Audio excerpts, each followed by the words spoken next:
Baik, bismillahirrahmanirrahim. Assalamualaikum warahmatullahi wabarakatuh. Selamat pagi.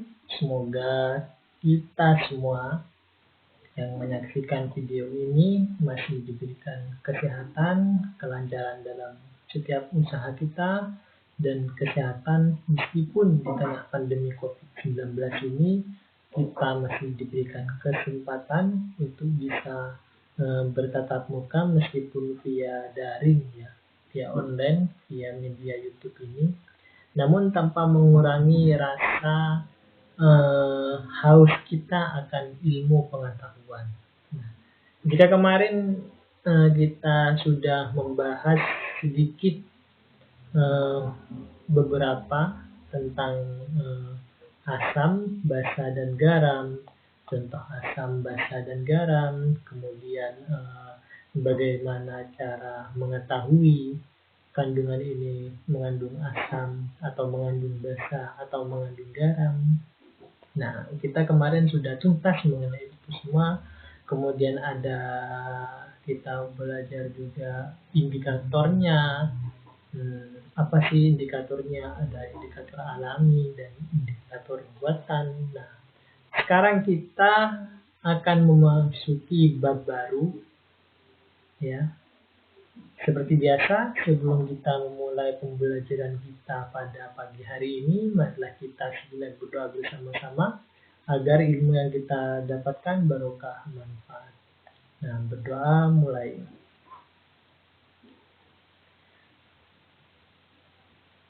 Selesai. Nah, oke. Seperti biasa juga, untuk yang mau ngisi presensi langsung di kolom komentar. Jangan lupa sebutkan nama dan nomor induknya masing-masing. Dan yang tidak bisa hadir dan atau tidak bisa mengikuti pembelajaran Bapak pada pagi hari ini, langsung izin pada koordinator kelas. Biar koordinator kelas menghubungi ke saya. Oke. Untuk tugas-tugas yang kemarin dikumpulkan dalam bentuk file ke email saya.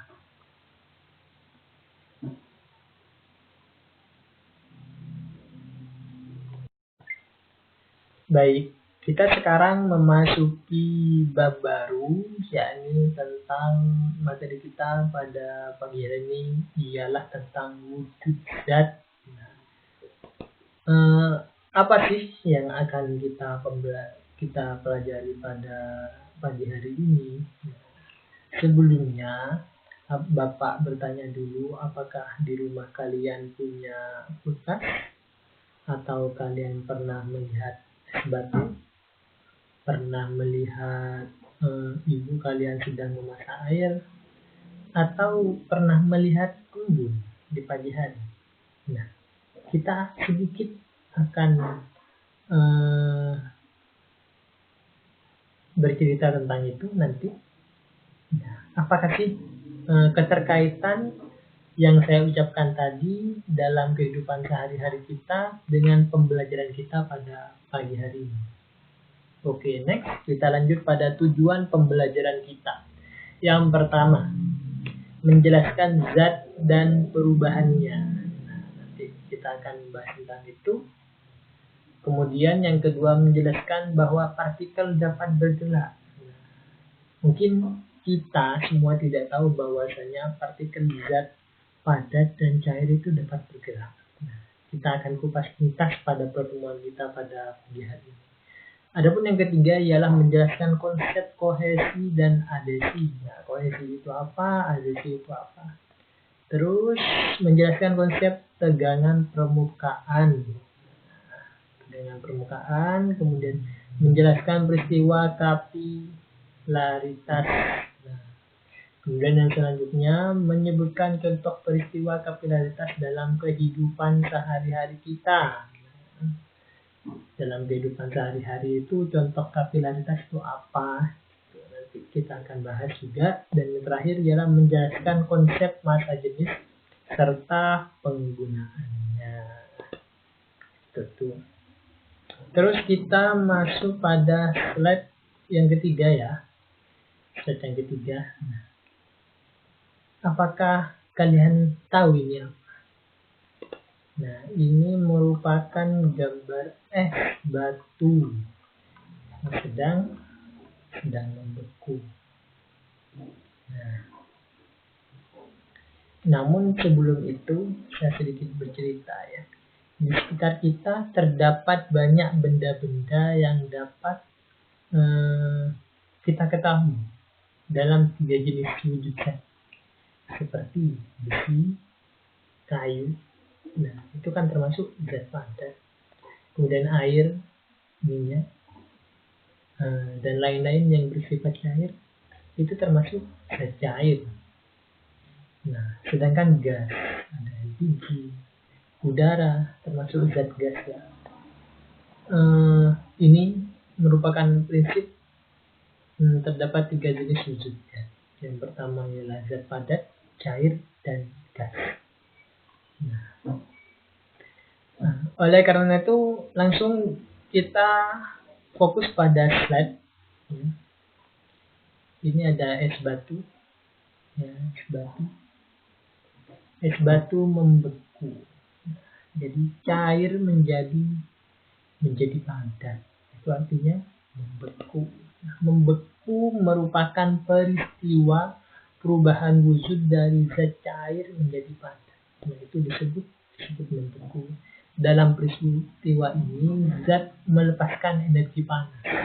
Nah, artinya hanya energi dingin yang berada di dalam, sehingga zat tersebut, nah dalam contoh kasus ini ialah air, zat air ini membeku sehingga tidak ada energi panas di dalam zat cair tersebut. Makanya membeku. Kemudian pada slide selanjutnya, yaitu slide keempat. Ini apa? Ini merupakan tetesan air. Terus yang di atas itu apa, Pak? Ya, itu es batu yang sedang menetes. Nah, ini peristiwa ini disebut peristiwa mencair. Nah, peristiwa perubahan wujud zat dari padat menjadi cair. Mencair. Dalam peristiwa ini zat memerlukan energi panas. Nah, ketika es mau kita buat cair, apa yang harus kita lakukan? Ialah menaruh es batu tersebut keluar di bawah terik sinar matahari. Maka lama kelamaan es tersebut akan mencair. Kemudian yang selanjutnya ialah menguap. Nah, ini ada gambar teko. Kalau kita pagi hari, misalnya ibu kita sedang memasak kopi atau teh sudah ada. Nah, peristiwa ini disebut peristiwa menguap. Nah, menguap itu apa? Peristiwa perubahan wujud dari zat cair menjadi gas.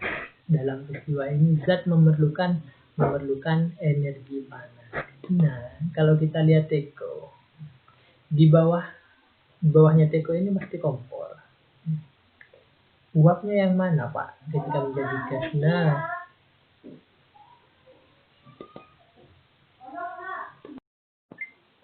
oke, kita lanjut ya. Jadi gini, kalau konsep perubahan wujud zat menguap ini, kita lanjut di teko ini. Di bawah ini kan membutuhkan energi panas untuk menguapkan air. Di bawah teko ini pasti ada kompor. Kalau nggak kompor itu tungku. Jadi ada energi panas di sana. Kemudian uapnya lari kemana, Pak? Nah, ini uapnya di mulut teko ini. Nah, itu ada uap di situ. Nah, kalau kita biarkan lama-kelamaan teko itu kita tidak matikan, maka air yang ada di dalam teko itu akan habis. Nah, terus kemana? Itu menguap airnya, keluar semua gitu ya. Nah, lebih jelasnya nanti kalian itu kalau ibunya lagi masak air, tangan kalian taruh di atas panci ya. Di atas panci yang menguap itu. Nanti diginikan ya, terus disentuh tangannya itu pasti basah gitu ya. Itu konsep menguap. Kemudian slide yang ke-6 ya. Slide yang ke-6 ini ialah mengembun. Nah, contohnya mengembun Bapak. Nah, mengembun itu banyak. Mengembun di pagi hari itu termasuk contoh yang mengembun. Mengembun ini peristiwa perubahan wujud dari gas menjadi cair. Dalam peristiwa ini, zat melepaskan energi panas.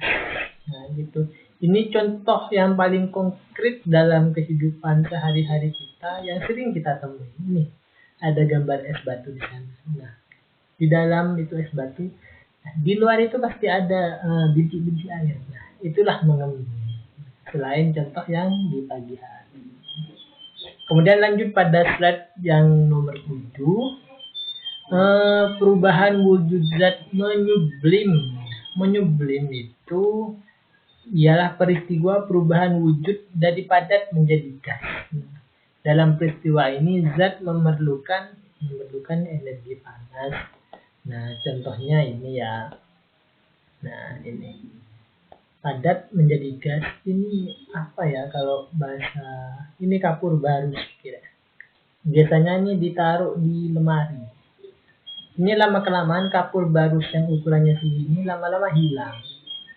Ya, itu contoh yang sering kita ketahui dalam kehidupan sehari-hari kita dan berada di sekeliling kita. Kemudian yang ke-8 ialah mengkristal. Nah, mengkristal merupakan peristiwa perubahan wujud dari gas menjadi padat. Nah, dalam peristiwa ini zat melepaskan energi panas. Nah, ini contohnya pembuatan garam. Garam itu padatan, bentuknya padat. Nah, ini ada sangkut pautnya dengan pembelajaran yang kemarin ya. Ini mengkristal. Kemudian yang ke-9. Nah, ini contoh segitiganya. Nah, ini kalau dari cair menjadi padat, nah, namanya apa? Dari cair menjadi padat namanya apa? Membeku. Nah, ini ada panahnya yang di samping kiri ya. Samping kiri saya, kiri bawah. Membeku. Kemudian dari padat menjadi gas namanya menyublim. Dari gas menjadi cair namanya mengembun. Kemudian dari padat menjadi cair namanya mencair. Kemudian dari cair menjadi gas namanya menguap. Dari gas menjadi padat namanya mengkristal. Nah, kalau kalian paham ini, kayak gini, kalian akan paham semuanya ya. Kemudian kita lanjut pada slide yang ke-10. Nah, ini teori partikel zat. Partikel zat dapat bergerak. Nah, ini ya. Ini yang kita bahas tadi. Ternyata saya bacakan dulu. Ternyata saat minyak wangi belum disemprotkan, kita tidak akan mencium aroma minyak wangi itu.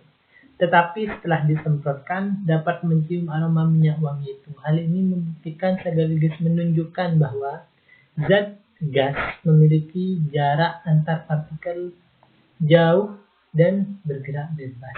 Nah, artinya partikel gas itu bergerak bebas. Ini contoh konkretnya saat penggunaan parfum atau minyak wangi yang disemprot ya, bukan yang dioles. Nah, ini contoh yang paling konkret. Kemudian, nah nanti di slide selanjutnya akan Bapak jelaskan tentang susunannya ya. Susunan bentuk partikelnya itu. Oke, kita lanjut next. Ya, zat padat. Nah, ini zat padat. Contoh partikelnya itu seperti ini, artinya rapat. Nah, ini mohon maaf, ini rapat sebenarnya ya. Rapat, kemudian teratur. Ini aslinya menumpuk ya, menumpuk. Zat padat mempunyai sifat bentuk dan volumenya tetap. Jadi dia tidak berpindah. Karena partikel-partikel pada zat padat saling berdekatan. Nah, ini artinya seharusnya berdempet ya, cuma Bapak salah ngasih gambar. Antara bulatan hitam satu dengan bulatan hitam yang lainnya ini berdempet. Nah, tersusun teratur dan mempunyai gaya tarik antar partikel sangat kuat. Artinya dia rekat gitu. Volumenya itu tetap karena partikel pada zat padat dapat bergerak dan berputar pada kedudukannya saja. Nah, gitu. Jadi dia kalau partikel zat padat itu tidak bisa bergerak kemana-mana. Makanya kalau benda padat itu ya gitu. Maksudnya nggak bisa bergerak kecuali ada gaya yang menggerakkan. Seharusnya ini gambar antara bulatan hitam satu dengan yang lainnya ini menyatu, cuma ini kok bisa rusak ya pas di sini. Kemudian kita lanjut pada zat cair. Ini contoh partikel pada zat cair. Zat cair itu mempunyai sifat bentuk berubah-ubah dan volumenya tetap. Bentuk berubah-ubah ini dikarenakan partikel pada zat cair berdekatan tetapi renggang. Nah, ini ada renggang ya. Kemudian kalau kita bandingkan dengan zat padat tadi, bentuknya tidak teratur. Dan ini juga berpindah-pindah, partikel satu dengan yang lain, bulatan satu dengan yang lain ini berpindah-pindah kalau zat cair. Namun dalam hal ini tidak meninggalkan kelompok satu dengan yang lain. Nah, oke, kita lanjut gas. Nah, gas ini ya. Ini zat gas. Zat gas ini mempunyai sifat bentuk berubah-ubah dan volumenya juga berubah-ubah, bentuknya juga berubah-ubah karena partikel zat gas ini berjauhan. Nah, susunannya tidak teratur, jadi bisa dilihat ya antara bulatan satu dengan yang lainnya sangat berjauhan, kemudian tidak teratur sama sekali. Kemudian volumenya kenapa berubah-ubah? Karena partikel pada zat gas ini dapat bergerak bebas meninggalkan kelompoknya. Kalau pada zat cair itu tidak meninggalkan kelompoknya, namun masih bebas. Sedangkan zat padat itu tidak bisa bergerak sama sekali, hanya bisa berputar pada tempatnya. Terus kita lanjut pada slide yang ke-14, menjelaskan perubahan wujud zat berdasarkan teori partikel ya. Saat zat padat dipanaskan, mengakibatkan partikel-partikel zat padat bergerak lebih cepat dan gaya tarik antar partikel menjadi lemah. Akibatnya partikel dapat berpindah tempat menyebabkan wujud zat berubah dari padat menjadi cair. Ini banyak contohnya ya. Kalau misal dari benda padat kemudian cair itu banyak contohnya. Tadi kan sudah kita terangkan di atas. Terus bila zat cair dipanaskan mengakibatkan partikel-partikel zat cair bergerak cepat dan gaya tarik antar partikel menjadi lemah. Nah, akibatnya partikel ini terbang kemudian berubah menjadi gas. Nah, ini contohnya ya sudah tadi di segitiga di awal.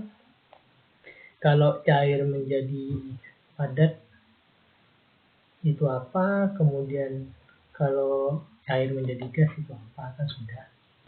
Nah, kemudian pada konsep kohesi dan adesi. Nah, ini perlu dipahami baik-baik apa itu kohesi dan apa itu adesi. Kohesi adalah gaya tarik menarik antar partikel zat sejenis. Nah, ini perlu digarisbawahi. Sedangkan adesi adalah gaya tarik menarik antar partikel yang tidak sejenis. Nah, misal cembung dan cekungnya permukaan zat cair dalam tabung disebut meniskus. Oke. Kemudian ini contohnya ya, tetesan air raksa di atas permukaan kaca. Air raksa itu termometer udara. Nah, di sana bisa dilihat ya, permukaannya itu cekung kalau air raksa. Nah. Oke, kemudian kenapa ternyata tetesan air raksa itu berbentuk bola dan tidak membasahi permukaan kaca pada termometer itu. Mengapa hal itu dapat terjadi? Karena kohesi air raksa lebih besar daripada adesi air raksa dengan permukaan kaca. Tetesan air di atas permukaan kaca. Terus bagaimana bentuk air itu? Ternyata tetes air itu menyebar dan membasahi permukaan kaca. Mengapa dapat terjadi? Karena kohesi air lebih kecil daripada adhesi air dengan permukaan kaca. Itu perlu dipahami nanti. Ya. Kemudian pada slide yang ke-16, kapilaritas. Nah, ini pengertiannya, kapilaritas adalah gejala naik atau turunnya cairan di dalam pipa kapiler atau pipa kecil. Nah, ini kalau air ini, ya itu bisa dilihat di sebelah paling kanan ya. Kalau air contohnya itu cekung nanti. Dalam pipa itu kecekung bentuknya. Sedangkan raksa, cembung. Air dalam pipa kapiler, nah itu. Kalau air dalam pipa kapiler bentuknya akan seperti itu. Terus kemudian kalau air raksa, seperti itu juga ya, beda. Sangat nampak perbedaannya. Antara air biasa dengan air raksa.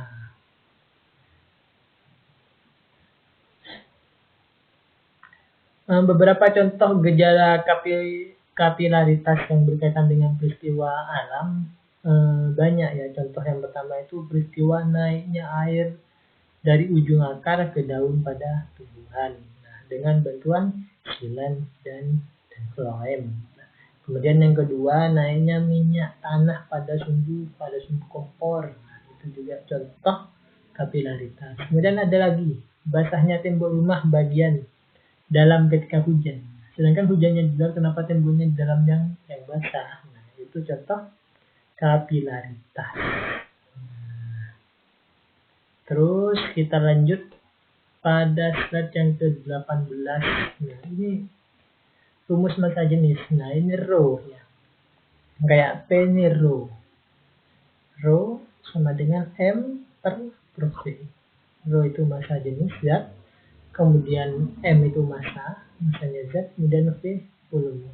Satuannya jangan sampai lupa ya, untuk satuan. Nah, misal satuannya masih bukan kilogram untuk massa, jadi diubah ke kilogram. Gitu. Kalau misal dalam soal itu satuannya sudah kilogram, maka tidak perlu diganti ke yang lain. Terus kita lanjut nanti. Itu bisa terselesaikan di contoh soal ya.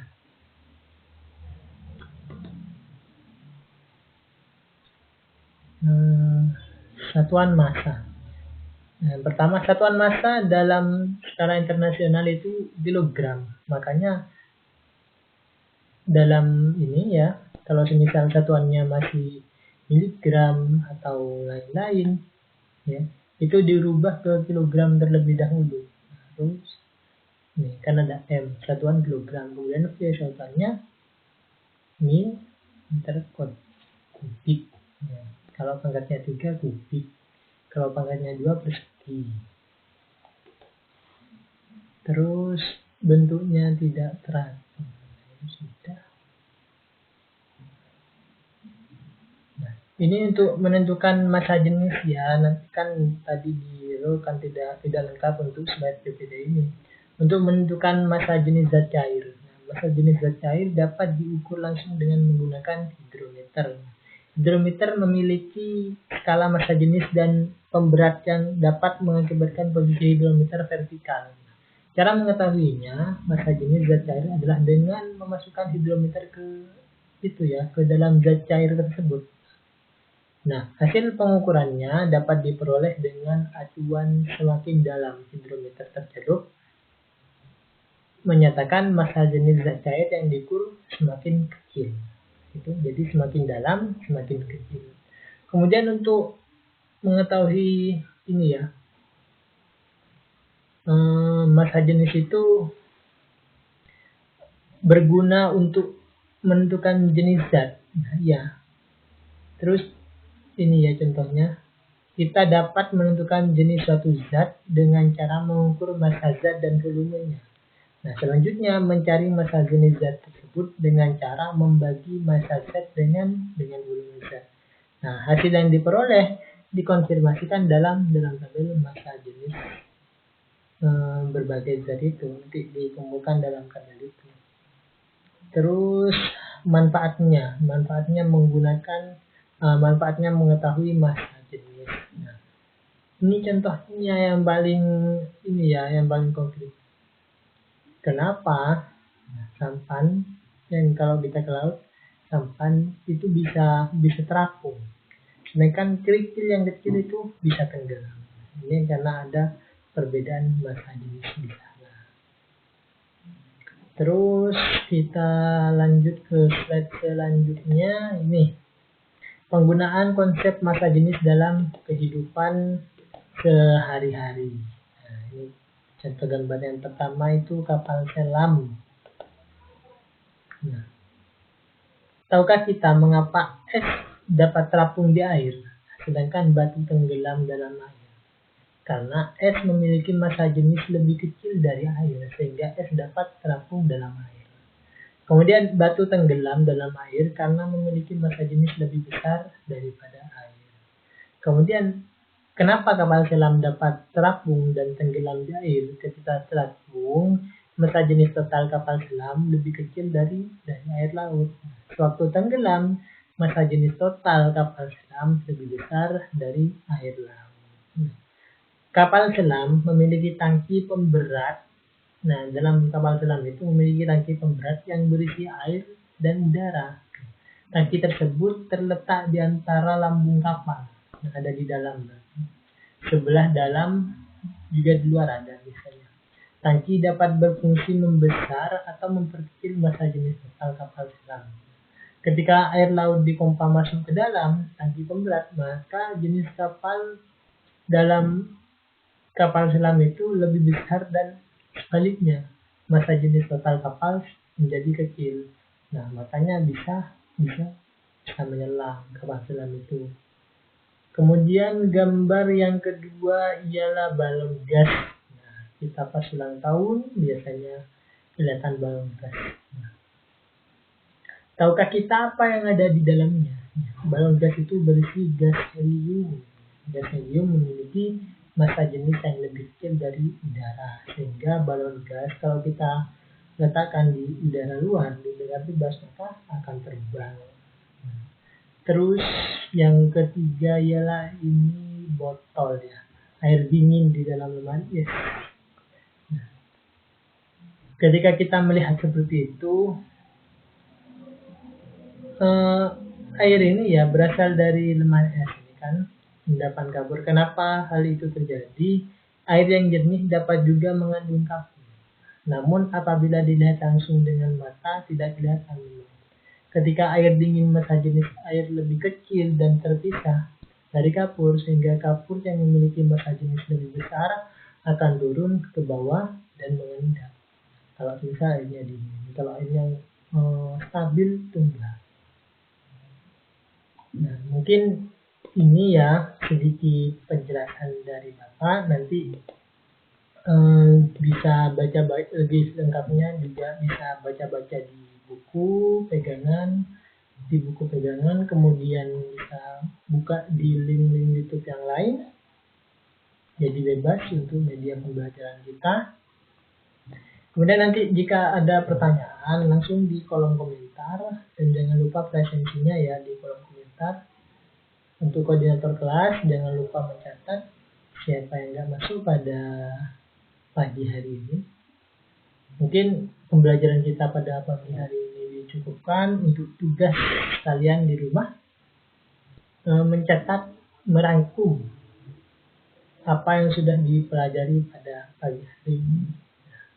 Minggu depan kita bertemu lagi dengan bab yang baru, kemudian yang sekarang dikumpulkan ya. Tugas yang sekarang nanti dikumpulkan. Kemudian tugas yang kemarin dikumpulkan ya nanti. Oke, mungkin itu sedikit penjelasan dari Bapak, kurang lebihnya mohon maaf. Sebelum kita mengakhiri pembelajaran kita pada pagi hari ini, marilah kita berdoa bersama-sama, semoga ilmu kita barokah manfaat. Berdoa mulai.